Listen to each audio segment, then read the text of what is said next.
My dear brothers and sisters, As-salamu alaikum wa rahmatullahi wa barakatuh. Subhanallah, can you feel it? That blessed breeze, that gentle whisper in your heart. Ramadan is here.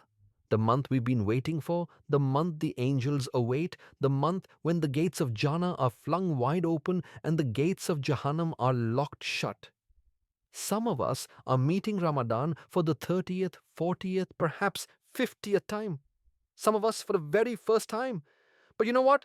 None of us know if we'll ever meet it again. This could be your last Ramadan. This could be mine. And that's not meant to scare you. It's meant to wake you up. So ask yourself right now, what if this really is my best opportunity? What if Allah, in His infinite mercy, has given me this Ramadan to transform my life forever? Let's make it count. Point 1. Start with the right intention. Everything begins with your niyyah, your intention. You're not fasting just because everyone else is fasting. You're not praying Taraweeh because it's tradition. You're doing this for one reason, because Allah commanded it and you love Him. The Prophet Muhammad, sallallahu, alaihi, wasallam, said, actions are but by intentions. So renew your intention tonight. Say, Ya Allah, I want this Ramadan to change me. I want to leave it better than I entered it. I want to taste the sweetness of your worship. When your intention is pure, even the smallest act becomes monumental in the sight of Allah. Point 2. Make Quran your companion. Ramadan is the month of the Quran. It was revealed in this month. The angels descend with it. Jibril alayhi salam would come to the Prophet Muhammad sallallahu, alaihi, wasallam every night to review it. So let me ask you, when was the last time you sat with the Quran, not out of obligation, but out of longing? When did you last cry at a verse, reflect on a command, smile at Allah's promise? This Ramadan, make a plan. 1 page after Fajr, 2 pages after Maghrib, listen to it in the car. Reflect on its meanings. Let it heal your heart, guide your decisions, soften your soul. Try to understand the meaning of one ayat or one surah. If you really pay attention, you feel like Allah is talking to you through Quran. Just concentrate. You will feel the love of Allah towards you. Because wallahi, the Quran will either be a proof for you or against you on the day of judgment. Let this Ramadan be the month you fell back in love with the book of Allah. Point 3. Don't just fast with your stomach. Fast with your whole self. Fasting isn't just about food and drink. The Prophet Muhammad sallallahu, alaihi, wasallam said, whoever does not give up false speech and acting upon it, Allah has no need for him to give up his food and drink. That means your eyes need to fast. From the haram, from scrolling endlessly, from feeding your gaze what displeases Allah. Your tongue needs to fast. From backbiting, lying, arguing, harsh words. Your ears need to fast. From gossip, from music that distracts you, from conversations that pull you away from His remembrance. Your heart needs to fast. From jealousy, anger, arrogance, and grudges. This is the real fast. This is what transforms you. So let your hunger remind you to starve your nerves of its worst desires. There are people who have hurt others, broken hearts, made false promises, and betrayed trust for small personal gain. For such people, fasting becomes more than just staying hungry and thirsty. True fasting is not only abstaining from food, but also from injustice, lies, and harm. Until a person seeks forgiveness, rectifies what they have broken, and changes their ways, the spirit of fasting remains incomplete. Point 4. Chase Laylatul Qadr, like your life depends on it. Imagine this. One night, better than 1,000 months. That's over 83 years of worship in a single night. Allah is offering you that for free. No price, just sincerity. The Prophet Muhammad sallallahu, alaihi, wasallam used to work harder in the last 10 nights than he did the rest of the year. He would wake his family. He would tighten his belt. He would stand so long in prayer that his feet would swell. So don't waste the last 10 nights sleeping or shopping or binge watching shows.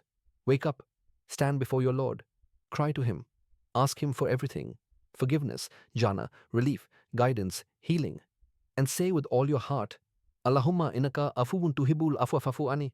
O Allah, you are the most forgiving and you love to forgive. So forgive me. You might not feel it, you might not see angels, but trust me, that night will change your destiny. Point 5. Be generous. Give like the Prophet Muhammad, sallallahu alaihi wasallam. The Prophet Muhammad, sallallahu alaihi wasallam, was the most generous of people, and he was most generous in Ramadan. Ibn Abbas said he was like a blowing wind when it came to charity in this blessed month. So, open your hands this Ramadan, give to the masjid, feed the fasting person, help the orphan, support your parents, and don't think, I don't have much. The widow gave 2 small coins, and the Prophet Muhammad, sallallahu alaihi wasallam, said she gave more than everyone else because she gave from her need, not her excess. Even a smile is charity. A good word is charity. Removing harm from the path is charity. Be generous with your time, your kindness, your dua.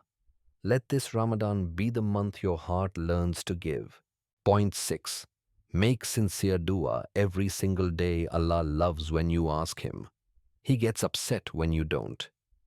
The Prophet Muhammad, sallallahu alaihi wasallam, said, dua is worship.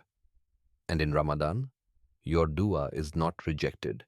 You're fasting for his sake. He's waiting to answer you. So don't limit your dua to yourself alone. Make dua for your parents, your children, and the entire ummah. Ask Allah for jannah. Beg him for forgiveness. Cry to him about the pain that has been weighing on your heart. Remember, you are asking Allah, Al-Ghani, the one who needs nothing. Ask even for what feels impossible, because what is impossible for you is never impossible for Allah. Ask with certainty, trust his wisdom, and believe that your dua is accepted. Never doubt your duas. And make dua at iftar time in the last third of the night in sujood. These are golden moments. Don't waste them. Talk to Allah like he's your only hope, because he is. Point 7. Leave this Ramadan a different person. Here's the real test. What will you be like on Eid? Will you go back to old habits? Will the Quran gather dust again? Will the Salah become rushed and careless? Or will you carry the light of Ramadan into Shawwal, into Dhul Qida, into the rest of your life? The Sahaba used to make dua for 6 months that Allah accept their Ramadan. That's how much they valued it. So decide today, I'm not the same person after this Ramadan.